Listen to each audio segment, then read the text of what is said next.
राजा राजा महाराजा है, इसीलिए शरीर तो एक दिन छोड़ना पड़ेगा, लेकिन असली जिंदगी इसको अपना लीजिए।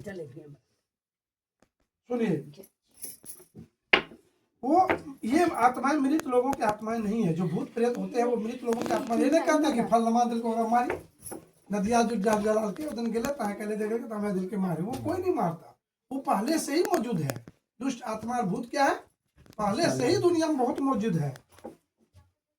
ये परमेश्वर के द्वारा बनाई गई आत्मा है। परमेश्वर ने बनाया था इस आत्मा को, कैसा स्वर्गदूत था पहले ही, लेकिन स्वर्ग में जो झगड़ा हुआ सिंहासन का, उस सिंहासन में पाने में स्वर्गदूत हार गया। परमेश्वर ने मालिक है तो परमेश्वर जीतेगा। अब बाप बेटे की लड़ाई होगा, बेटा बाप कहेगा मैं तुझे धन संपत्ति नहीं दूंगा, जब तुझको निकाल दिया, ये आपका धन संपत्ति ले पाएगा, कौन कुछ करेगा, अब पिता से पालेगा। तो इसीलिए उसने क्या किया, उसको स्वर्ग से निकाल दिया। स्वर्ग से निकालने से वो क्या हुआ, दुश्मन बन गया, वो अशुद्ध आत्मा हो गया। और अशुद्ध आत्मा बोला कि हे पिता, तूने मुझे स्वर्ग से निकाल दिया, लेकिन अब मैं कहाँ जाऊंगा, कल के तू कहीं चला जा, कल के पिता मुझे धरती पर भेज दे, मैं कहीं रहूंगा पड़ा हुआ। तो धरती पर उसे जब भेज दिया तो धरती पर क्या किया, उसने धरती पर जो मनुष्य था जिसको परमेश्वर ने बनाया, उसको पाप में गिरा दिया। क्या गिराया, पाप में गिराया। पाप में गिरा कर उसको बीमार किया, भाई भाई से कत्ल कराया, उसको हिंसा में डाल दिया, विचार में डाल दिया, गंदी आत्मा गंदी विचार में डाल दिया, और उसके कारण उसको नाश करने लगा। तब परमेश्वर ने कहा अब मैं तो धरती पर आऊंगा और तेरे सर को कुचलूंगा और तुझे नरक में डालूंगा। तब यीशु मसीह बनकर वो आया था और मनुष्य के पाप को अपने ऊपर ले लिया। जो पाप में डाला शैतान ने वो अपने ऊपर ले लिया, और वो जो है यीशु मसीह क्रूस पर बलिदान हुआ, जिसके कारण मनुष्य बच गया। जो यीशु को ग्रहण करेगा वही जाएगा। ये इतनी बड़ी चीज आप लोग नहीं जानते थे, इतनी बड़ी चीज आप लोग नहीं जानते थे, क्योंकि जब तक आप पढ़िएगा नहीं, जब तक बढ़िया चीज संगति नहीं रहेगी, कहाँ जानिएगा। यहाँ तो आपको हिंदू धर्म के आधार पर आप तो सबसे नीचे है, जबकि एक पिता के 4 संतान है तो सब बराबर है, कोई ऊंचा कोई छोटा नहीं है। अगर हम परमेश्वर के संतान है तो कोई ऊंचा नहीं है, कोई नीचा नहीं है। तो हम ऊंचा कैसे हुआ, ब्राह्मण और क्षत्रिय और वैश्य, और हम नीचे कैसे हुए? इसका मतलब है कि हम लोगों को शैतान भरमा करके हम लोग के जीवन को नाश किया। इसीलिए हम लोग बराबर है, प्रभु ने हम लोग को बराबर बनाया, हम लोग को छोटा ऊंचा नहीं बनाया। हम आपके घर आए, आप जब यीशु के पास आए, आप जाति धर्म इसमें नहीं है, इसमें आपको आशीष है। अब उसमें आपको एक गिलास पानी नहीं पीने देता, इतना तो वो नीच समझ लेगा, क्योंकि उसके अंदर दुष्ट आत्मा है, वो मूर्ति पूजा करता है। मूर्ति पूजक आदमी बड़ा हिंसक होता है। क्या होता है, हिंसक होते हैं। वो दूसरों को देखकर जलते हैं। चाहे तुम्हारे घर में कोई मूर्ति पूजा करने वाला, चाहे तुम ही हो चाहे कोई भी हो, दिन भर सांझ दे दे करके अपने घर में बुलाते हैं, दुष्ट आत्मा या हे भूत मेरे घर या, ऐसे ऐसे करके बुलाते हैं। किसको बुलाते हैं ऐसे ऐसे करके? वो तो देखता है कि यार शांत उसी घर में घुसो, और आपको बीमार किया, आपको बीमार करके आपको नष्ट करने लगा। और इसको देखो क्या बेचारी रो रही है, कौन रो रही है बेटा, सुनो, बेचारी रो रही है। उसमें राजकुमार दास खत्म हो, जवान बेटा खत्म हो। दुष्ट आत्मा जब घुसेगा पूरी नाश कर देगा। इसीलिए सुनिए और बात, वो कौन आत्मा है, वो उसको परमेश्वर ने बनाया था, जो बाद में परमेश्वर का विद्रोही बन गया।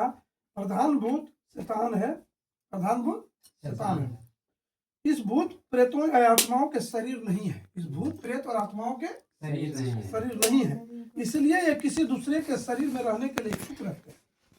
इसलिए किसी दूसरे के शरीर में रहने के लिए इच्छुक रहते हैं। अगर कहता है कि कोई कौन सी बोलता है, डैन पर के भूत ना, और क्या बोलता है, डाल पर के भूत, कुया में रहता है माल पर के भूत, क्या कहता है कौन सी वो होता है, ये होता है। इसको आप नहीं कहते नहीं होता है।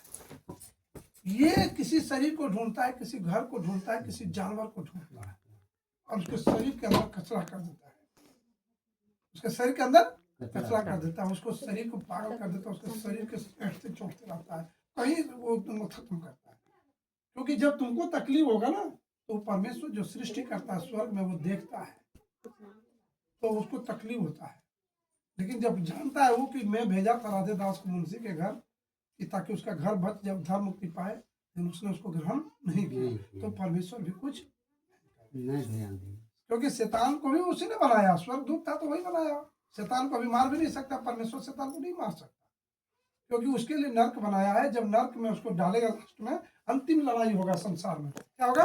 ये धरती पर एक अंतिम लड़ाई होगा जिसमें शैतान हारेगा और उसको नर्क में डालेगा। शैतान को तो हरा दिया पुरुष परिशुन है, परंतु उसको नर्क में उसी दिन डालेगा। और वो चाहता है शैतान कि मैं तो जाऊंगा सनम, तुझे भी ले जाऊंगा, मैं जाऊंगा तेरे बेटे को भी ले जाऊंगा। शैतान कहता है यीशु मसीह से, मैं तेरे लोगों को लेके जाऊंगा। इसीलिए यीशु मसीह का काम फैल रहा पूरा, ताकि लोग का प्रभु के पास सुसमाचार फैले और बच जाए। जो ग्रहण कर लेगा सुसमाचार सुनाने के बाद वो बच जाएगा, जो नहीं ग्रहण करेगा उस शैतान के साथ उसी नरक में डाल दिया जाएगा। वहां दया नहीं करेगा, फिर कोई दया बाकी अब नहीं है। यीशु ने दया की, उसके बाद दया बाकी।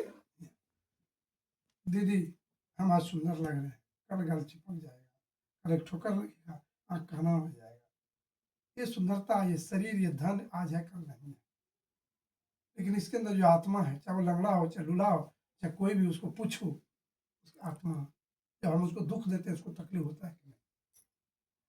इसीलिए यहाँ कहता है कि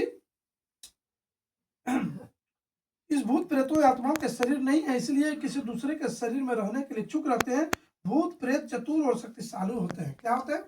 भूत प्रेत चतुर और शक्तिशाली होते हैं। इसलिए कुछ लोग भूत का भी पूजा करता है तो क्या होता है, कुछ दिन उसके साथ भला होता है, परंतु देखिएगा उसके जब जितने लोग भूत पिशाच और सुगरी बाबा, डिविसर बाबा, दुनिया बाबा, लंडू बाबा करता रहता है, देखिएगा उसके घर में जवान जवान बेटे मर जाते हैं, उसके घर में जवान जवान लोग को मार देता है। बड़े कैंसर या बड़का बड़का बीमारी देगा जिसको कहीं कोई इलाज नहीं, उसको बीमारी खत्म कर। क्यों? वो दुष्ट आत्मा है। दुष्ट आत्मा को कितनों खिरपुड़ी चढ़ाइए और फिर तुझे नाश ही करेगा। मैं एक बात पूछना चाहता हूँ, जिस घर में सांप रहेगा क्या उस घर में आप रहिएगा? आपको पता चल जाएगा घर में सांप घुस गया, करे सांप, जब तक आप नहीं देख लीजिएगा इस घर से सपा निकल गए तब तक वो घर में आपको नींद नहीं लगेगा। क्या सपा को जब तक मार नहीं दिए, दुष्ट आत्मा भी जब तक आप निकाल नहीं दीजिएगा तब तक आपकी जिंदगी में चैन सुकून नहीं है। दुष्ट आत्मा को निकाल दीजिए, वो सब फालतू पखंडी चीज को हटाइए। ये सब सिरा फिरा दुनिया भर जितने चीजें हैं वो आपको नष्ट करता है। आपने उसको घर में जगह दे रखा है। यहाँ आप बेड पर बेसुतल रहते हैं ना, दुष्ट आत्मा यहाँ से कोने से देखता है, आपको दिखाई नहीं देता है। वो आत्मा वो क्या दिखाई देगा? आपके शरीर के अंदर घुसता है, आपको दिखाई नहीं देता है। 12 बजे रात होता है, कौन करता है? वो सारा बैठा रहे, उसको घर में बैठा के रखे। वो आपको 12 बजे रात आपको यहाँ हट दिया, जहाँ टेम्पू नहीं मिलेगा, डॉक्टर नहीं मिलेगा, कोई नहीं मिलेगा, किलो रतिया में है। हम पहलू यादव को बोले अपना गाँव में, पहलू यादव तो भैया पागल हो लो, तो चचो मर गलो यार पहले का, तो हम दुष्ट आत्मा परेशानी ही तो प्रभु यीशु मसीह जुड़िया समाज है, लोग है की कहेगा, अरे समाज लोग है कुछ उनको यीशु मसीह जुड़िया जन बस जब में हम आए 8 दिन बाद ड्यूटी पर से, उधर से क्या हुआ बड़ा न जाने ना, और पहलू को ब्रेन हेमरेज हो गया। क्या हो गया? Brain haemorrhage. कुछ 2 दिन 2 महीना भी नहीं हुआ, ब्रेन हेमरेज हो गया। इसीलिए प्रभु ने हमको उसके पास उस दिन भेजा पर्चवा लेकर। हम गए थे, वो डॉक्टर बैठता है वहाँ पर बिशनपुर में, चर्च बना है वहाँ पर, तो पर्चवा लेकर गए कि कोई भी इलाज यदि कराना चाहता है तो करा लीजिए। वही लेकर घूमे तो हमको पहलू मिल गया। पहलू हम लोग साथ में पढ़ते हैं। पहलू के बाद हम बोले, अरे पहलू तो घर में भी हो, पागल हो, चचो मर लो, देखो तो ही यार प्रभु जो है जो यार प्रार्थना करिए, या प्रार्थना कर दो तो भेगो बच जाओ। थोड़ा ले लिया, अब देखिए उसका भैया जिंदगी है, और पहलू को ब्रेन हेमरेज हो गया। ये अंतिम उसके पास हम बोलने गए थे, ये शायद प्रभु भेजा था हमको, जो तुम उसको बोलिए उसके घर में होने वाला कांड तुम उसको बोलो ताकि वो बच जाए। और जब सुने कि उसको ब्रेन हेमरेज हो गया, कहाँ ले गया? वो रांची ले गया। आया राम बाबू और आया दिलीप यादव, कहा नहीं चर्च में आलू, बोले सो उसके लिए चंदा मांगने आया है, गरीब आदमी है, कहाँ पाएगा पैसा, तो कुछ मदद कर। हम भी दिए, पूरे गाँव वाला दिया, 40-50 हजार जमा हो गया पूरे गांव में। 65 हजार पूरे गांव में जमा हो गया। देखिए एक दिन में। और फोन बंद करो, फोन बंद करो, कुछ मत बात करो। तो अब क्या हुआ, ये प्रभु ने हमको भेजा उस घर में ताकि वो बच जाए, लेकिन उसने क्या किया? इनकार। ये नहीं, मैं डरा नहीं रहा हूं मेरे भाई कि आपके घर आया आपके साथ ये हो जाएगा। ये प्रभु की योजना होता है कि तू उस घर में जा, उस घर के लोग परेशान है, मर रहा है, उसको बचा। अगर वो स्वीकार कर लेता तो बच जाएगा, नहीं स्वीकार करता तो मैं क्या कर सकता। ये चेतावनी होता है। यीशु मसीह का लोग इसलिए दुनिया में फैल रहा है। बोल दिए घंटा लगा, और 1 घंटा में जाओ। दीदी बैठ जाओ, दीदी सुनिए प्रार्थना।